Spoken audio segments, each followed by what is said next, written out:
we should be good to go. If we're not good to go, oh well, but we should be good to go. All right. Hello and welcome, Just a Family, to today's episode of Giving You Something to Talk About or Just Alive TV. I am your host, Melissa Krechler. I'm an identity coach and a spiritual teacher. Today's sponsor of this episode is the Butterfly Lotus Company, which just happens to be one of my very amazing businesses on spiritual teaching. So if you would like to go in and connect with that, I have posted in the description of this video a link to the 7 essential spiritual practices for your energy, because it does relate to today's topic.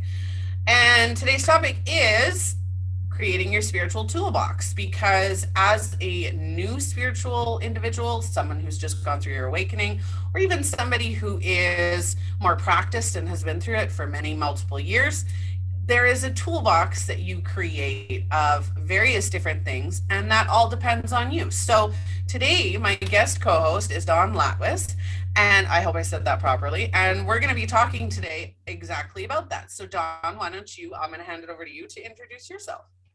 Well, hello. Thank you for having me. I'm so grateful to be here and excited about it. I love talking about all things spiritual. I am a 4th generation intuitive, they call them stregas in the Italian culture, angel card intuitive, Reiki Master, Akashic Records consultant. Those are all the things that I do, but really I'm a healer and I try to help people on their spiritual journeys. And so I am thrilled to be here today. And I love having you here. You and I think most spiritual individuals have multiple gifts and abilities. So my focus in my business are newbies, people who are just going through their spiritual awakening, or who just have gone through their spiritual awakening and are feeling very overwhelmed and very insecure in their gifts and abilities. And so that's my focus. So I'm an empath, I'm an intuitive, I'm a psychic, I am a medium, and I'm a healer. So I'm able to utilize those gifts and abilities. And I also utilize all of the clairs in those gifts and abilities, because in my opinion, clairs are tools, not actual gifts. So just as a side note on there. For anybody watching or listening, please comment, message, like, follow, share, engage with us today on today's episode. Even if you're watching the replay, I do go back in, and if anybody comments or engages with the show, I do engage back, just so you know. On top of that, if anybody is wondering why I might sound a little funny or look a little funny today, I did end up having to go to the dentist this morning, and I am still recovering from that traumatic experience. It wasn't as bad as it sounds, and I'm not doing as bad as that sounds, but yes, having a tooth pulled and doing a talk show for an hour is not always a great idea.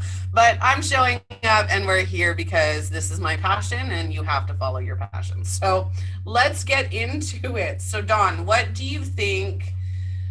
What is your take on a spiritual toolbox? Not what's in it, but what's your take on it? What do you think it's important, and why?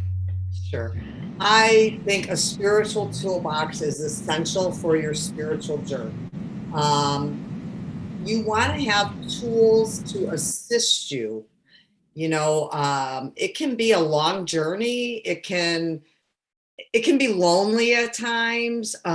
You could be going along just fine, feeling great, having the best time of your life, and something knocks you in the face. Real life, you know, people do things or bad things happen. You get a tooth pulled. You have a tooth you got to deal with. That's pain, you know, that's real life stuff. And I think for me, at least, if I don't have these tools, I flounder. Nothing terrible is going to happen, but I don't do anything. I'm flat. I don't feel joy. I don't want to go help people. I really don't want to interact much. You know, I can become very reclusive without these tools that go, hey, snap out of it or help me on past whatever I'm dealing with. So, and help me to get to what I want. So I think having tools that support you on your journey, both spiritual and real life, You know, I think they're vital. It's the base, it's the foundation for good things. Otherwise, we keep spinning our wheels and wondering why things don't change. Definitely. I'm a firm believer that it is mind, body, and spirit. It's, you know, you ask anybody what fuels your body, and most people will say your nutrition, your water, your activity, but energy, right? There's this energetic field or force that fuels your body. When you die, it isn't, you know, that energy is gone. That Exactly. animation is gone.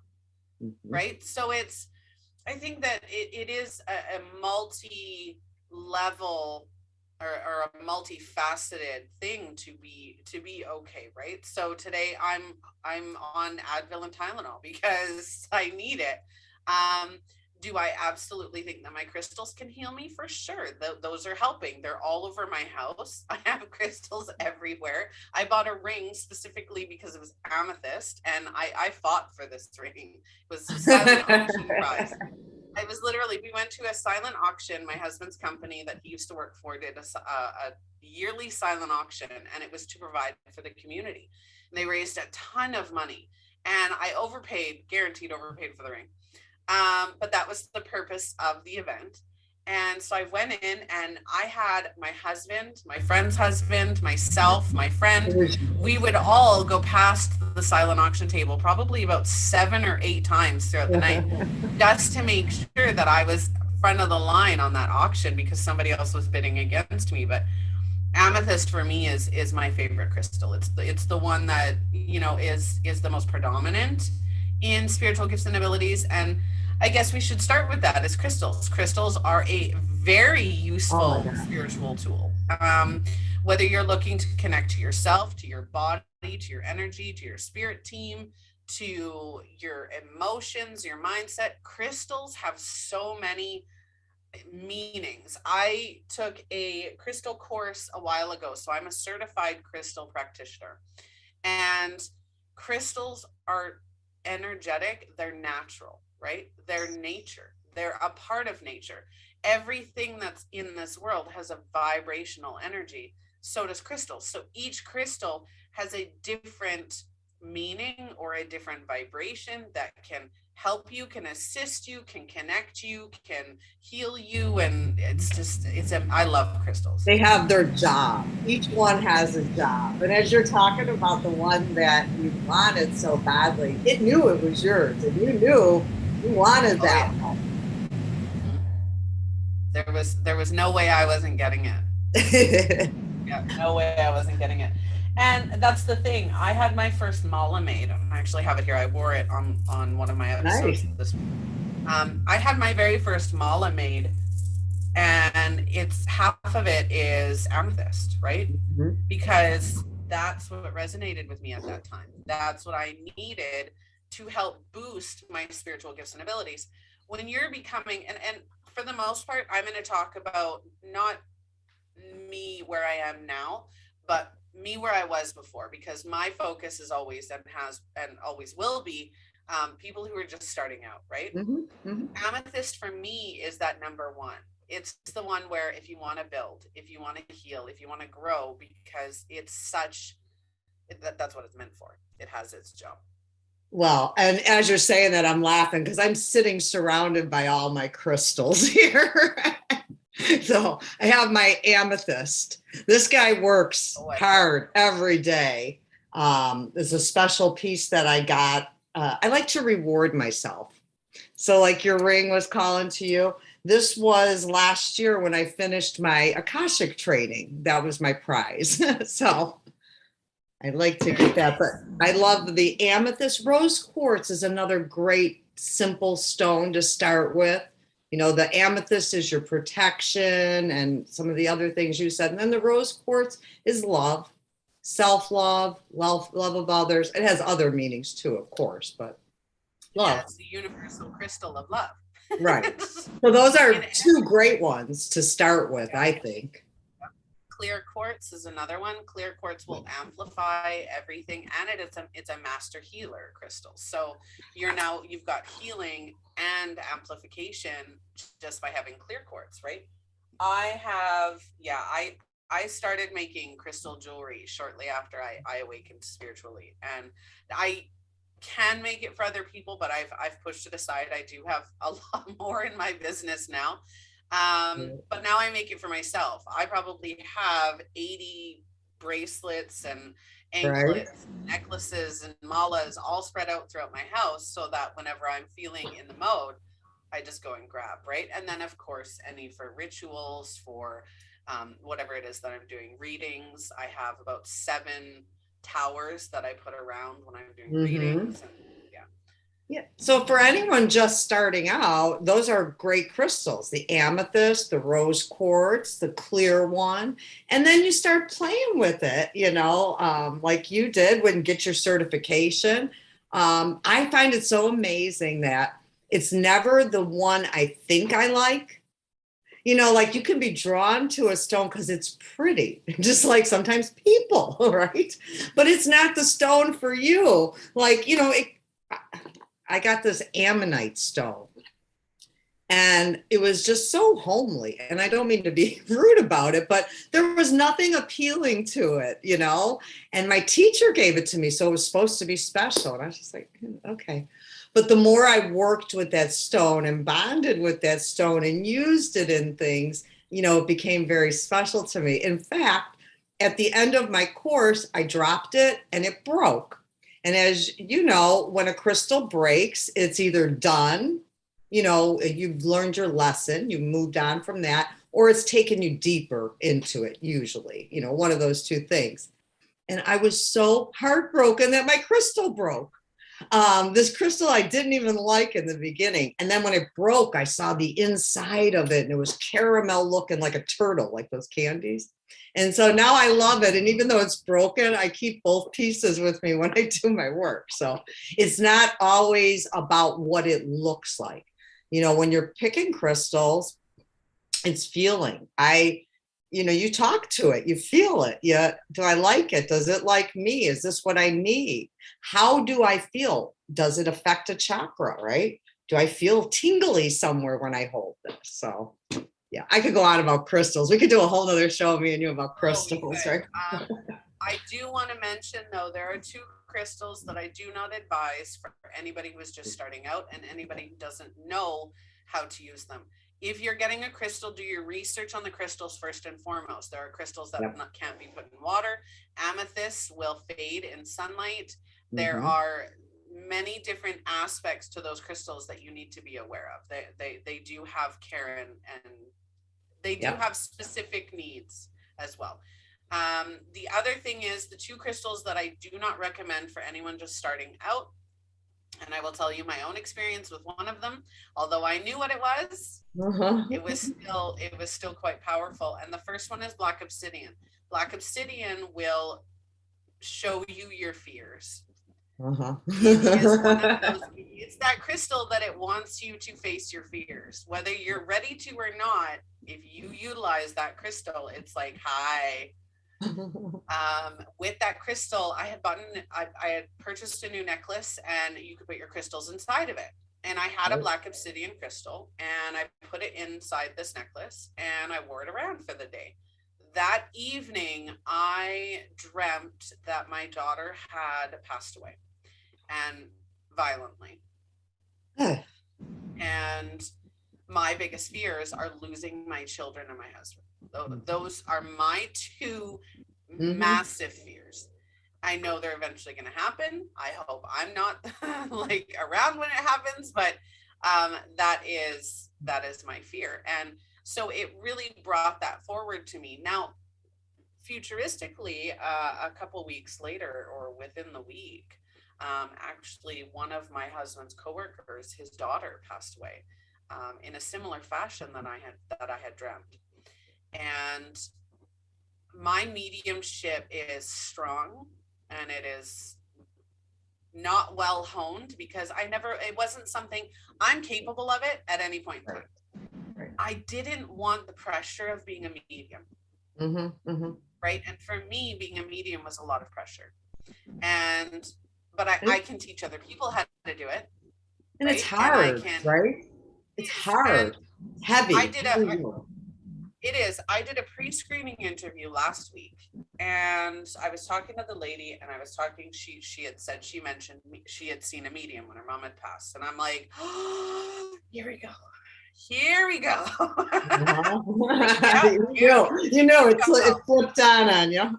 Yeah, it flipped on. And all of a sudden her mom's right there. And I'm just like, okay, here we go. I'm like, oh yeah. So anyway, I'm talking to this lady about being on the show, and I have to mention that, yeah, okay, you're because you see a medium, you're open to it, so I can tell you. But your mom's here, and I'm getting this name, and I start getting this name, and I'm sitting there, and I'm like, you want me to just tell her randomly this name? And I start questioning whether I'm getting the right information. There's no way that I'm getting this name wrong, but right. I'm still, it's the pressure of, am I good at it? Am I not good at, right? Mediumship can create a lot of anxiety before you work through it. And I didn't feel like making that my business. And so right. I told her the name. It's heavy work too. I mean, it is. Yeah. I've done missing persons cases. It is very heavy. And so I told her the name, and she was like, oh my God, that was my next door neighbor growing up. And I'm like, oh my God, no, I don't want to do this. And so, but at the same time, and the reason I'm saying this as a medium is there's the tools and techniques, right? So getting back to my story, and I'll get back to this one in a minute, getting back to my story of the little girl that had passed,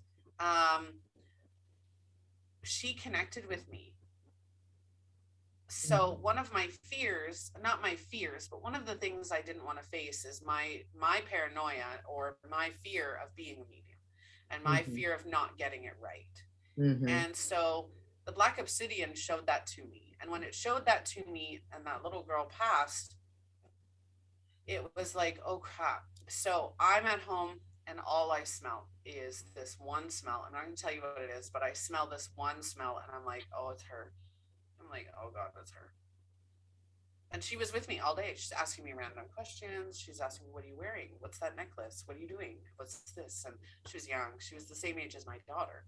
And I'm just like, honey, what do you need? Right? What do you need? She's like, well, I want to talk to my parents. And I said, I can't do that unless you send them to me. And within the week, her mom messaged me. And so Black Obsidian will show you what you don't want to face. First and foremost. Second one is Malachite.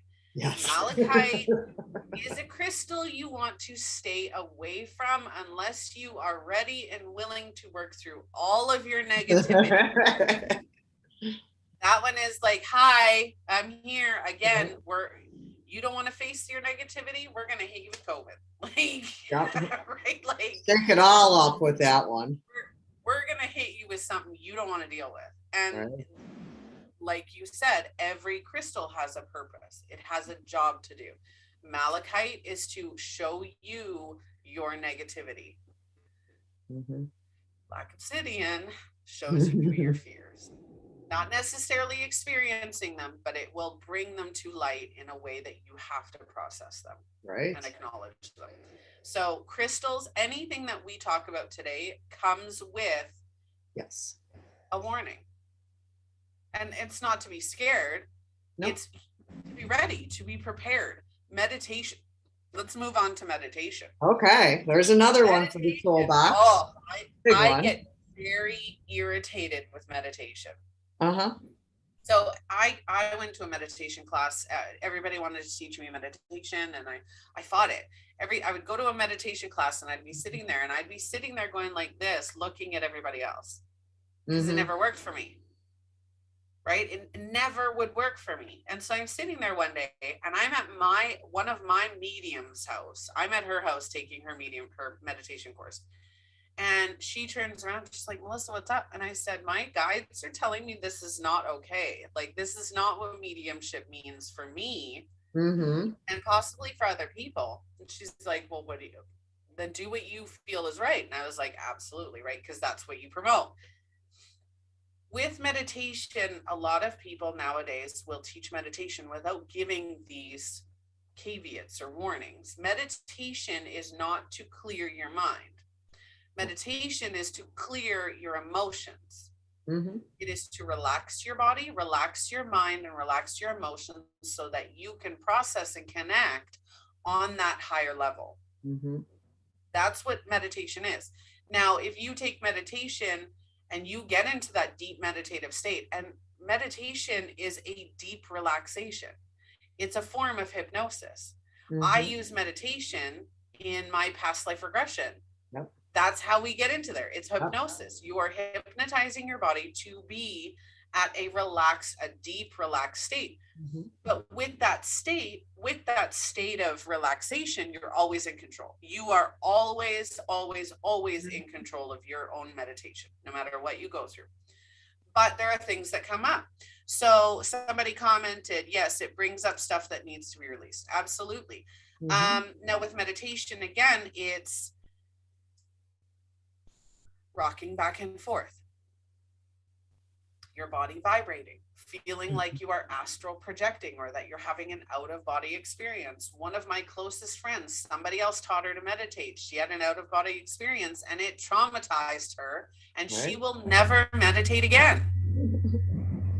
Meditation is amazing. Whether you're shaking, whether you're rocking back and forth, whether you're vibrating, whether you feel hot, there are a lot of things that come with meditation, or can possibly happen with meditation. It's just being aware that, okay, I'm not losing my mind. I'm not going crazy. Nothing's happening. Like, nothing's wrong. This is just what's happening right now. And part of meditation, for me at least, is trying to get out of the monkey mind mentality, the to-do list, I gotta, buy new shoes for this kid, I gotta go to the grocery store, I gotta do this, I gotta go stop by my mom. It's getting out of that and getting into myself.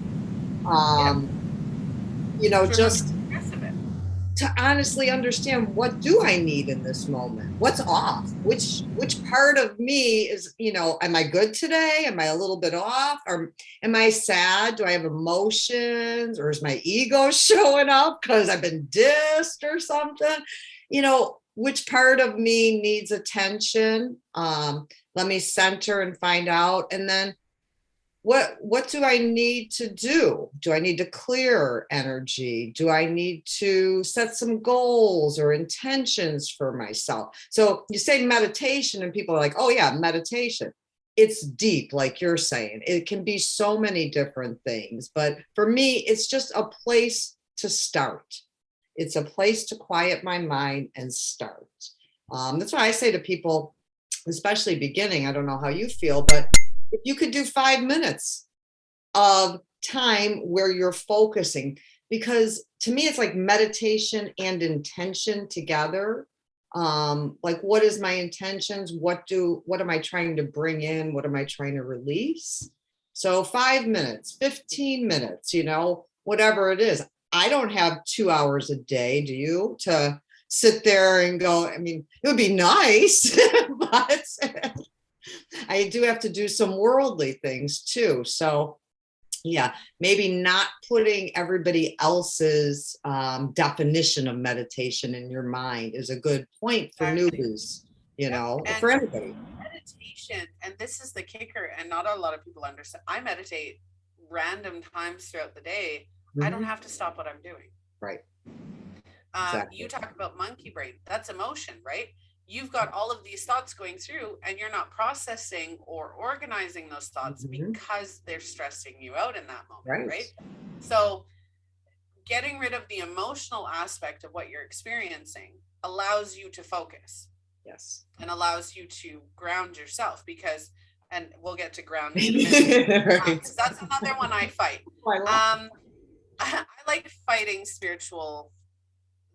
what people say about spirituality, and not fighting it, but just making sure that my version is heard, because not everybody's going to resonate with what's out there right now. So if you like my version, great. If you don't, great.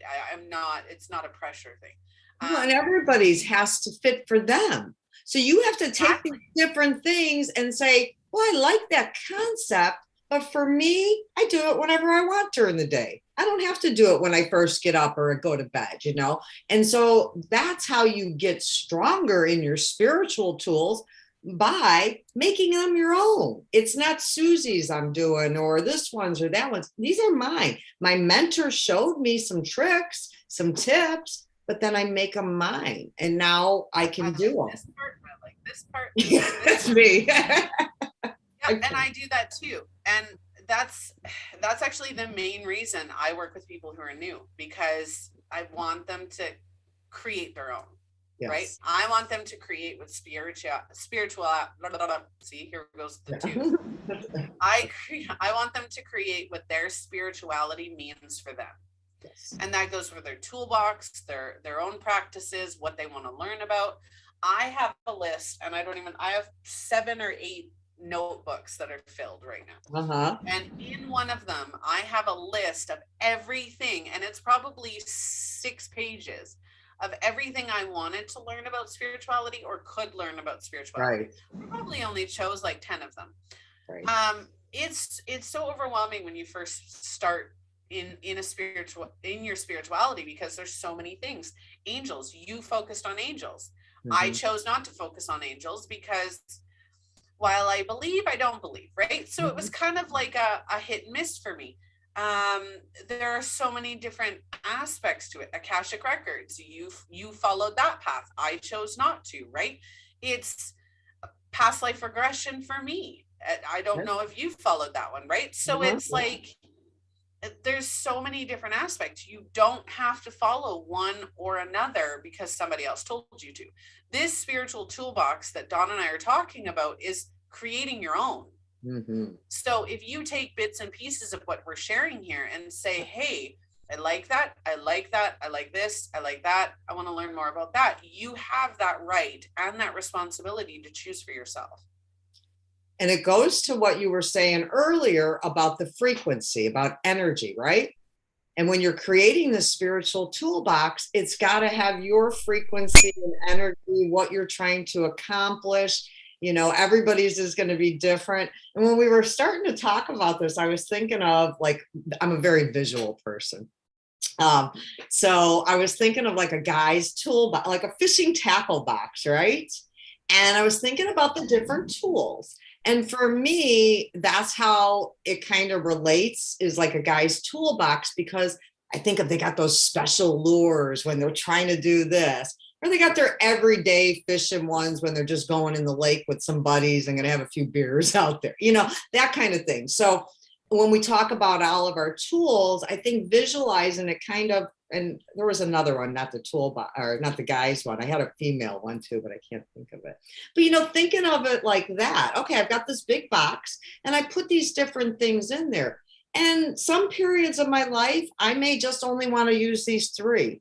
Like, I'm a new person into spirituality, and I just go through a whole bunch of changes. Like the girl yesterday, she's having a baby. The girl on your show yesterday, right? Her life's going to change when that baby comes. We all know that. It's going to be wonderful, but it's going to change. And so we'll just leave it at that. But so what she did day to day, whether it be for her workout or for her spirituality, is going to be different because you're in a different period of your life too. So have your main box, and then you play with it, and certain things move up to the top, certain things go down to the bottom. Yeah, absolutely. And that's what I was saying about meditation. Meditation can be anything you want it to be. Me driving in my car, listening to music, that's meditation for me. That's my happy place. That relaxes my emotions. Whether I need a good cry, whether I need to scream, whether I need to have a little bit of road rage to express myself, whatever it is, that's meditation, is whatever relaxes you. So if it's doing artwork, if it's listening to music, if it's lying in the bath, if it's reading a book, whatever you use to take your mind out of the emotion, that's meditation. The 15-second breathing technique. Inhale for 5, hold for 5, exhale for 5. That is one of the most transformational breathing techniques I have ever used. And it's 15 seconds. Yep. And you don't look weird doing it. You don't feel weird doing it. You're counting in your head as you're doing it. So nobody's looking at you going, what are you doing? Right? It's easy to do. And it makes you feel good. It calms your body. Oh, yeah. Like nothing else does. Well, and you talk about the breathing, because that's a whole nother part to put in the toolbox too. Good breath work. Full breaths. And that doesn't mean you have to exaggerate it and that, but think about when you get nervous or uptight, you pull and you're not doing full breaths, but like by doing the technique you just suggested, okay, now I'm fully breathing and I can't even help it. My shoulders relax, because I am, and I just get releasing some today. of that. Yeah. Well, I was at the dentist today. I had to breathe through part of it because it wouldn't freeze all the way. Yeah. But I had to breathe through it, right? And it was like, okay, Melissa, you can stay tensed up and you can stay in this emotion, or you can breathe it out. And if you breathe it out, it's going to go faster. Your body's going to relax and it's going to let that tooth go. And that's exactly what happened, right? And I'm just like, oh my God, it's over.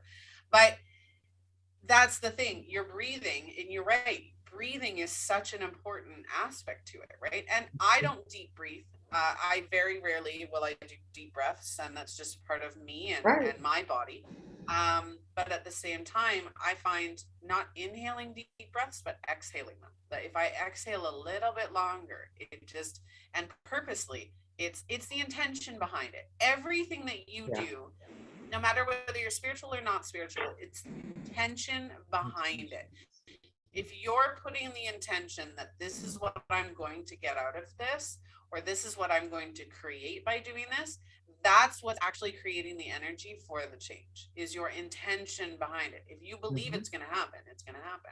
Speaking of, really quickly, mid episode break, just to let everybody know that today's sponsor is the Butterfly Lotus Company. They have shared, which is my company, so I love you all.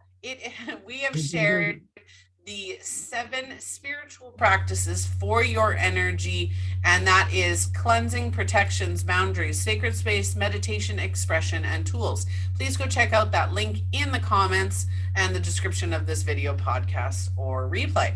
Make sure that you like, share, and subscribe on every social media platform that you can find the show. If you go to our website, you can sign up for our email and get notified when we go live, what's upcoming every week, and any specials that we've going on, because we do have a contest coming up for the month of May. So please reach out. Do love a good contest. It is. We're doing, and I probably shouldn't say it yet. Actually, it's launching next week, but we're doing a Mother's Week of episodes. So that Monday to Friday before Mother's Day, we're going to be doing episodes on different stages of motherhood and different struggles of motherhood or not being a mother. And that's, we can talk about that one. But we will be giving away gift certificates every day of that week. Ooh. And there is a very special way that you can get your name involved in that. So look for those. Those will be coming at the end of April, or at the beginning of April. Okay, so back to our spiritual toolbox. So we talked about meditation, we talked about crystals. Grounding is another one. Now I'm iffy on grounding because, again, I have my own version of grounding, and I'll share that, and then I'll hand it off to you. For me, grounding is not connecting to nature. For me, grounding is bringing yourself into focus. Again, it goes hand in hand with meditation, because when you're meditating, you're getting rid of the emotions. You are getting rid of your emotions. When you ground, 1, you get rid of the emotions. 2, you bring your focus to the here and now. You're not focused on what happened in the past, and you're not focused what's happening in the future. You are focused on this particular moment in the here and now. And I'm just looking around. So it's as simple as this for me. If I go right here, I'm playing with my tassel, I'm playing with my crystal, I am in the moment, focused on what I'm doing. Mm-hmm. I'm focused on the way it feels, the energy that I'm feeling from it, because obviously it's calming energy that it brings to fidget, or, you know, if somebody shakes their legs, that's grounding. It's bringing themselves into the moment, right? Like it's a comfort thing. Mm-hmm. Same thing with grounding. So that's my version. So what are your thoughts on grounding? Okay, so I hate to admit this. I'm going to admit this. I have never grounded in my life until last year, not intentionally or whatever. I am very up in the clouds because I like the angels. I have the mediumship. I get the voices. I have a lot of different clairs and tools, gifts, whatever you want to call them. They're tools. And so I never really did. I never grounded. And I took a year-long study on the Akashic. And my teacher is very focused on grounding. So for the first time in my life, I grounded. And I had a heck of a time. If you are like, with the gifts, the tools that you have, Melissa, and like me, we're up here all the time. We're hearing voices. We're seeing things. We're in our heart trying to communicate things. But I don't go down, down, down. So that's how my teacher taught to ground to Mother Gaia. To the earth. Now, people will do it by touching a tree, by going outdoors, by doing different things. For me, I do visualize it. And I gotta say, I'm getting better at it. But what I like grounding for, and you probably do it in other ways, like you said, you use your mouth thing. So you're doing your thing, but in a different manner. But what I like that she taught me was to take it and transmute that feeling, that vibe, that energy to something else. So if someone's coming at me, let's say I felt jealous, we'll just say that. And instead of reacting from a ego place or something like that, I'm going to try to transmute that down through my root chakra to the earth and have it come back out as maybe excitement or inspiration for me to do something. If I'm jealous of something that someone else is doing, that means there's something lacking in here. What do I need? Because I have no reason to be jealous. I can have anything I want in this world, right? So, but it's like using the grounding to turn an emotion and to send it out as something else. Oh, see the kitty. And of course, it has to be my pure black cat. I love it. I love it. That's good luck for me. So I love it. I booked May 13th. Is it May 13th? I don't know if it's May 13th or April 13th. Is it a Friday? Yep. May 13th. I booked that episode for May 13th. And I have to tell you guys what it is. It is Ghosts and Haunting. Cool. We're doing an episode on the paranormal on May 13th because I you know me, I'm controversial. We are digging into that concept, and I'm going to tell you what that actually means because it's not what you think. To our viewers, anyway. All these paranormal shows that we watch, I kind of laugh because, like, I don't know. Yeah, I'm going to tell you it's not what you think it is. Anyway, before we go into that topic, but I do, grounding for me is just bringing me back to the moment. It's just as simple as that for me. And I think that because we're trying to teach everybody, we make it so overcomplicated. When all of these tools and techniques can be so simple. It can take a minute, it can take a second, it can 15 seconds, right? Like none of the spiritual tools that we're talking about need to take hours or multiple minutes. And that's what I think. Protections, energetic. That's a big one. I did an entire hour-long webinar on spiritual protection. And again, it's another one.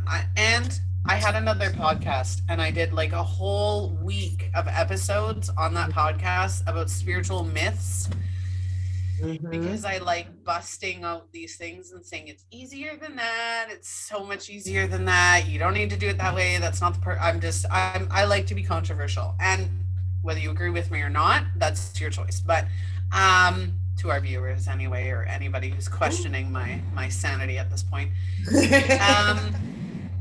I love to talk about the things that are so easy, and yet people think that when you mention spiritual protection, people automatically go, oh, why do I need to protect? Why do I need to protect my energy? What do I need to protect my energy from? And I'm like, no. You are protecting your energy because it's yours. Right. Because you don't need to take on anybody else's energy. Mm-hmm. You don't need to give your energy to anybody else. It's keeping your energy within your sphere, mm-hmm. and making sure that those toxic people in your life, their mm-hmm. energy is away from you. Mm-hmm. It's cutting cords. It's visualizing that, you have this bubble. I have my children and I love my children and I am affectionate with my children, not as much as I'm sure they would like, but I'm affectionate. And every so often my daughter will be like, Mom, can I have a hug? And I'm like, bubble. Bubble. Like, I got a bubble going on today. There's like, my energy is not okay for you today. Just right. I got a bubble.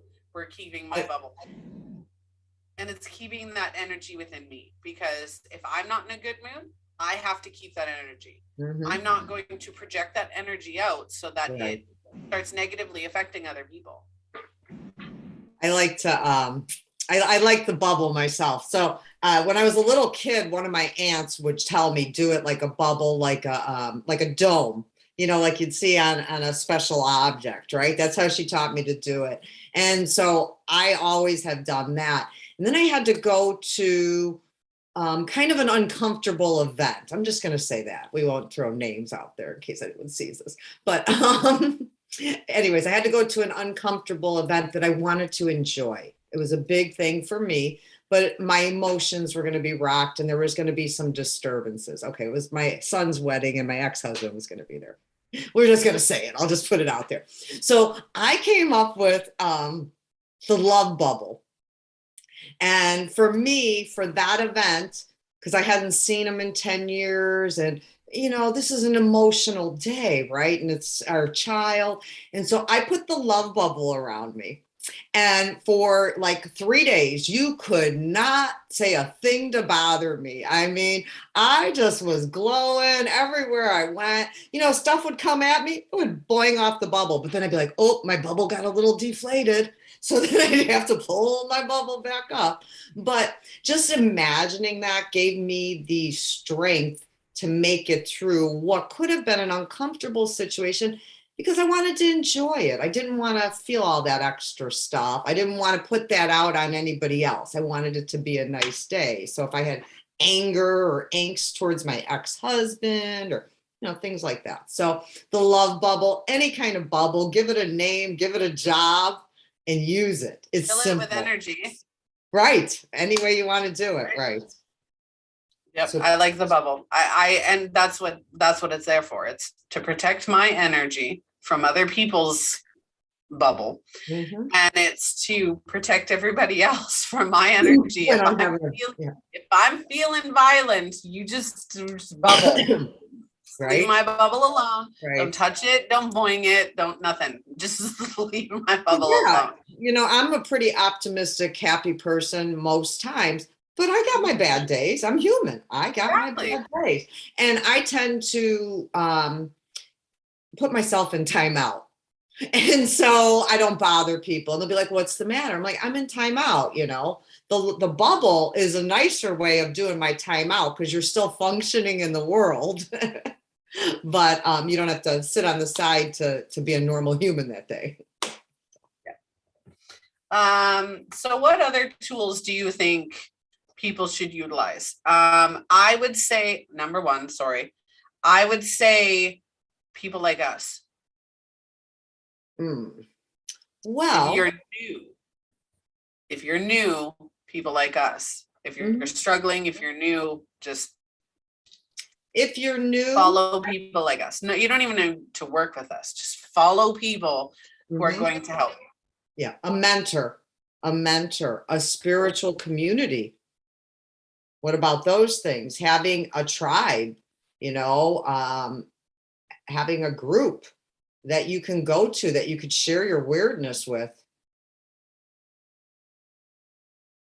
I think a mentor is very important, a tribe, that kind of thing for any point in the journey, quite honestly, because we can always learn more. And like we're talking about today, you and I have a lot of similarities in our practices, but we also have a lot of differences too. And that's okay. That's okay, because everybody's going to have their own unique thing. We're all unique. And what works for you may not work for me. Some of it might. And I'd be like, oh, So I just think having a safe, sacred container of a mentor or a soul tribe or people that get your weirdness. I don't know how else to say it. For me, that's important because I think we can feel so alone, and especially if you're going through, I hear this now. I didn't know what it was when I had it, but dark nights of the soul. When you're going through those times. I mean, I've had so many of them. Now that I know what it is, I was like, oh, okay. But I felt very lost, not being fully out of the spiritual closet because I was in corporate America, not being fully out with all my friend circles, things like that. And now, we're more advanced now. We have groups, we have all these social medias and things like that, but you had to really go searching, before to go find that. So I just think, wow. And I know it's all perfect timing, but wow, I really could have thrived 20 years ago had I had more of a support system. Oh, for sure. Absolutely. Mm-hmm.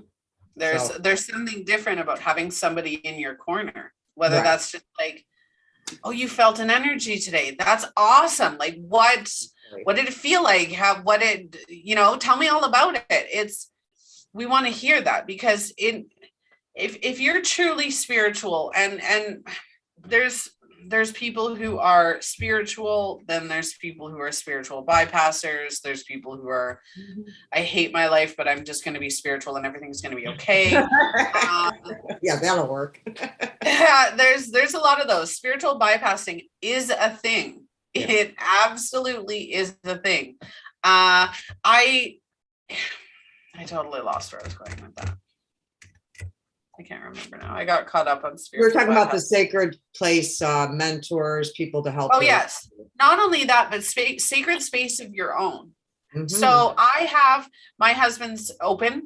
While he doesn't practice any of what I preach or teach, he encourages it. He encourages me with it. Right. Because he's seen it in action. So I have crystals and everything in my bedroom. And then across the hall, not right there because it's my daughter's room, but across the hall, I have my craft room. And in that craft room, I have my cards. I have my spiritual books. I have all my crystals and my crystal jewelry and all of my plants and everything that I would use, all of my tarot and oracle cards, my pendulums, all of my divination tools are in there. And that's where I go. Sorry, apparently I'm getting company. That's where I go to connect all of those, right? And that's my sacred space. Nobody's allowed in there unless I ask them to go in there or send them in there. Even if it's my desk, even if it's find a space for yourself, even if you have to clean it up, right? Even if it's just when you're alone or when you need a moment, create a sacred space where you can go and you don't feel the pressure. You don't feel other people around you questioning or, making you feel awkward. This is my familiar. This is Mao. That one on the bed is my cat reading, my card reading cat. He'll be on me whenever I'm doing any of my spiritual stuff. Well, I was thinking this one was coming because of the tooth, because he's like, yeah, you've been talking now. Now you need to go rest. probably. Email? They like to heal you. My cat laid on me through 6 months of chemo treatments and then ended up with cancer and passed after that. So they do, those cats are quite mystical. They are. I have 5. They really are. Yeah. And each of them brings me a different energy, a different personality. We talked about that on the animal healing episode on Tuesday. Okay.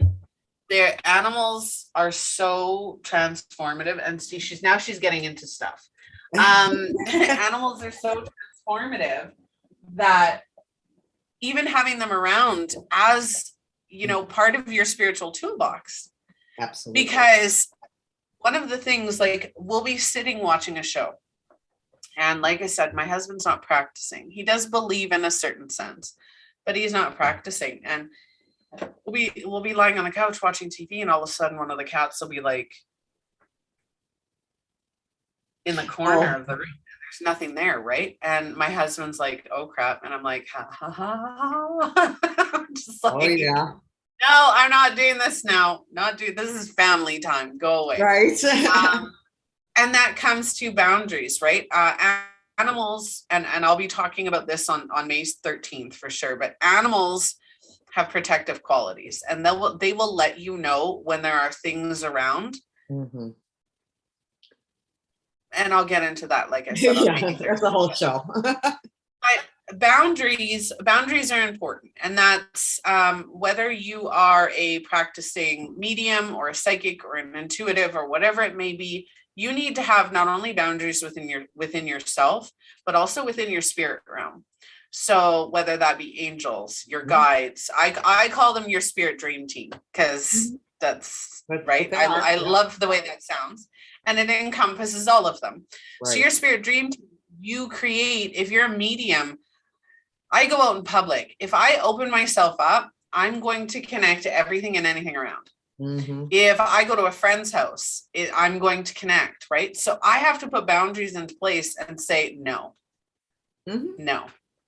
Unless that person asks you, or you convince that person to stop me in the street and say, "Are you a meat?" No, right. Not going to happen. When I am in my bedroom, my husband and I are in our bedroom. No. If I'm in the bathroom, no. They get me in the bathroom. They always try to get me in the bathroom, shower, bathroom. It's terrible. And they don't care, right? None of that matters to them. But for me, right. That's a hard no, right? Like, that's a hard limit. We're not passing that. Right. And it's creating those boundaries. I don't want to see things. So I'm a psychic intuitive reader, right? So I do card readings. A lot of people, when they go see somebody like us, they'll be like, "I want to know dates. I want to know when this is going to happen. Can you see my death?" I'm like, first of all, no, I will never allow nor ask my spirit dream team or yours to give me information that is going to change your life. Those choices are yours. I will gain information that you need to know or that you're supposed to know, but don't ask me dates. Don't ask me when you're going to die. That is a hard boundary that they will not tell me. Mm-hmm. Right? You need to create those boundaries. And that just doesn't go for your spirit dream team. It also goes for your everyday team, right? Yep. Where it's like, okay, I need to put boundaries with what I allow and what I don't allow in my personal life, in my business life, in, boundaries. It doesn't even have to be spiritual. Boundaries is a huge tool that you should have in your toolkit. And you don't have to be a bitch to do it. Right. You can be, very loving and respectful and say, "You know what? I really don't like that. I'm not comfortable doing that. How about we do this instead?" Well, I'd rather have a boundary for myself or someone give it to me than have the energy be off, someone doing something that they don't want to do because they're feeling forced into it, pushed into it. That feels a whole lot worse than the boundary in the first place. So I think boundaries, I do like rules to a certain degree. I like them the world would be chaos without any rules. I think we have too many at times, but yeah, boundaries. This is my time. This is my earth time. I didn't come to earth to do this all the time. It's a balance between the two, right? We want to experience joy here on earth, and we want to be spiritually connected. So boundaries are very important in all aspects. Agreed. Absolutely. And I was just going to say, there was another one that we haven't touched on. I think we just kind of skated around it, that I think is really fun and easy. Journaling in the toolbox. So, a lot of times we don't know what to focus on, where to focus, whatever. What do I need? What's bothering me? I like to start out with a gratitude journal. Like it makes it easier for me. I just start out gratitude wise, what I'm grateful for. And then I might ask my question. And free flow journaling is so cool. I've never done it intentionally until I knew she was getting her books. Yeah. Well, these are empty. Oh, okay. You're ready to roll. These are empty. I have doubled that. Okay, no, these 3 aren't empty. These 3 are started. I have 2 on my desk that are started. I have 2 in my stand that are started, and then I probably have another 10 that are full. And so this is what I would say with that many is, which I never knew because I never did it till the past year or so, but it's so cool to go back to those old ones that you forgot. And then you experience that magic again, or you can be so proud of yourself too, for what you've accomplished, right? This one. Right. So this one right here. And this is where you're talking about. When I started my spiritual journey, I followed Carmel Joy Baird, who is a spiritual medium in Edmonton, Canada. Okay. Edmonton, Alberta, Canada. And I started taking her courses. So half of these are notes and journaling that I did from taking her courses, right? So if I ever wanted to go back, I had that in there. I'm doing my own courses now, which means, but I still can't, I'm not ready to get rid of it. Well, and something real cool that I was taught this past year to do with them is to take that old journal without looking into it and hold it like, what was the lesson, or what was the biggest thing that I learned through this, right? And then write that down and then go back in there and flip through it. And it's like, oh, it's like a good self-analysis. And also you will forget all of the magic of the spiritual journey. Like I love signs, symbols, signs, numbers, things that appear, I'm a big one of testing my spirit dream team. I'm like, okay, if you hear me today, I want to see a, yellow car drive down the street, or whatever. I try to make it something obscure, like an ostrich or the Budweiser Clydesdale horses, something like that. And I say, I'm trying to do this or that. I believe that you're trying to contact me, or this message is right. If I see this, I'll believe. So I put that out there, and I'll get the symbols or the signs to back up what I was feeling, or I'll just start seeing stuff. And then it relates to something that's coming up on my path, or something that was, niggling in the back of my brain there, like, this has got to be done, or something like that. So I love signs, symbols, numbers. Yep. All that too. But yeah, journaling. All of that comes down to the next thing, is interpretation and expression. Mm-hmm. So if you are, let's talk crystals for a second, right? Or numbers or angels or anything else that represents that. Actually, even better, okay, is I have a card deck here. Mm-hmm. I took it out the other day.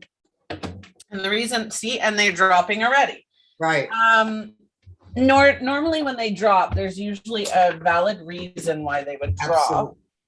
And so this one just dropped out of my hand. So this deck, I brought it out for the animal healing episode, and it's messages from your animal spirit guides, right?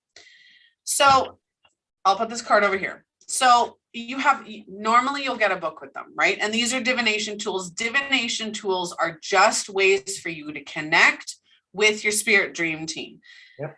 My daughter's been asking and begging for a Ouija board. Now, Ouija boards are fun. Now, everybody's like, oh, you're going to get negative energy. No, you're not. I'm going to be getting into that on May 13th too. Anyway, so if I pull a card, I can go in and read what the owner or the creator of this deck says that card means.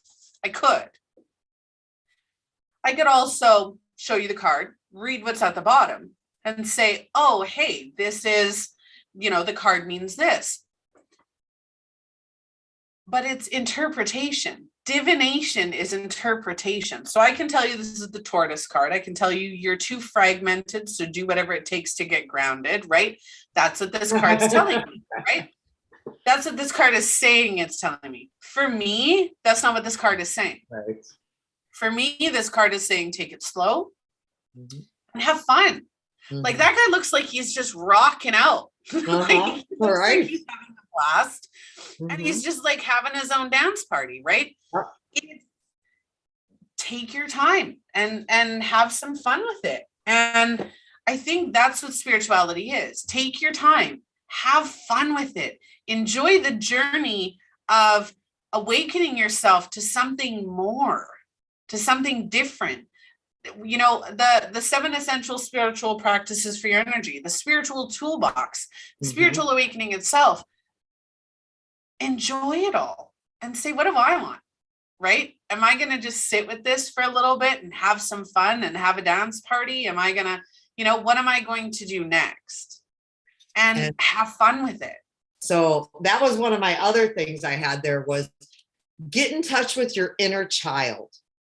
So many of us forget how to have fun. And I love how you brought that one up. We're syncing on that because it's not supposed to be hard. It's not supposed to hurt all the time. We're supposed to be playing and having fun.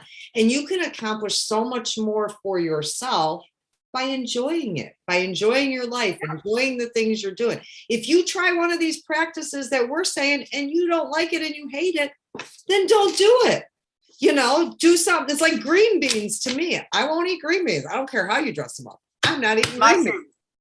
Mushrooms is yours. So some people do not want to ground. Some people do not want to do, light language, speaking in tongues, whatever, that's what they called it. But, different things like that. If it doesn't resonate with you, then it's not for you. It's not just that it feels uncomfortable and you're getting used to it. When you get in it and you're like, oh, no, you should be having fun to grow your or gift. You just don't care. Or you don't care, right? Think about any relationship that stops being fun. When it becomes drudgery and hard work, do we show up? Maybe. But we show up like this instead of like, hi, I'm here. So make it fun. Get in touch with your inner child and do some of those things that light you up. That's my spiel on it. Absolutely. So I'm going to do a quick recap. We are over an hour already, and I can definitely tell my jaw is not happy. Yeah, I was going to say. She's a trooper. So recap, meditation, crystals, boundaries, protections, cleansing we didn't get into, but cleansing is a big one. It's a big one. Sacred space, self-expression.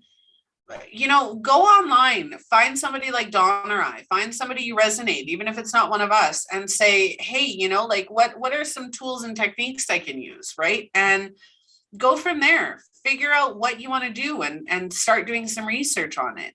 The sky is the limit. Actually, the sky isn't even the limit. There is no limit to what you can do spirituality, right? There's no limit. Right. And whether you're religious and looking into spirituality, whether you are, an atheist looking into spirituality, your spiritual beliefs will not define you, but you create them. Right. You get to choose what you embrace and what you don't embrace. I didn't embrace angels. I do oracle. I choose not to do tarot. I believe that the Ouija board is safe because I don't believe in negative spirits, or evil spirits. So you need to figure out what works for you. And Google spiritual toolboxes, download, my 7 essential practices for your spiritual energy. Whatever it is, reach out to Dawn, reach out to me. Join a group. Join a group, find a mentor, get a book. Yeah. Whatever lights you up. Yeah, exactly. All right. Well, I guess that's pretty good. I'm going to promo for a second, and then I want to ask everybody to like, follow, and share, engage with the show. You can find us on every social media platform. If you would like to sign up for our email newsletter, please do so at www.justalivetv.com. You can find all of our episodes, all of our co-hosts, and our blog on the website. If you would like to learn about your spiritual awakening, your spiritual gifts and abilities, or just tools and techniques that you can use in your everyday spiritual life, please reach out to the Butterfly Lotus Company. You can find them at thebutterflylotuscompany.com, and I happen to own that company. We are going to be having some new and exciting, what's the word I'm looking for, courses coming up, the do-it-yourself courses that you can enjoy and get together. And yeah, Dawn, thank you so much. I really appreciated this episode, and the fact that you took it easy on me today, and it was not too much. So proud of you for showing up. You can now be horizontal. Go be horizontal, right? To go read and eat. Right. I've barely eaten today. I ate a couple pieces I made chicken tenders or chicken nuggets not chicken nuggets, but like chicken fingers or whatever, but they're little. And so I made those last night, and I was like, I told my husband, I said, I was eating those this afternoon before you got home. He's like, how did that go? I said, I just took the smallest ones and I ate them on the other side. It's trying to, you have to eat like this just to try to keep everything on the one side, but slowly, very slowly and deliberately. Exactly. All right. Well, just a family, this is the end of today's episode. I hope you enjoyed it. Let me know in the comments, reach out, connect with us. We are always looking for guest co-hosts, featured topics, and sponsors for the show. So please reach out, like, follow, share, and I will see you on the next episode. Lots of love. Bye. Thank you.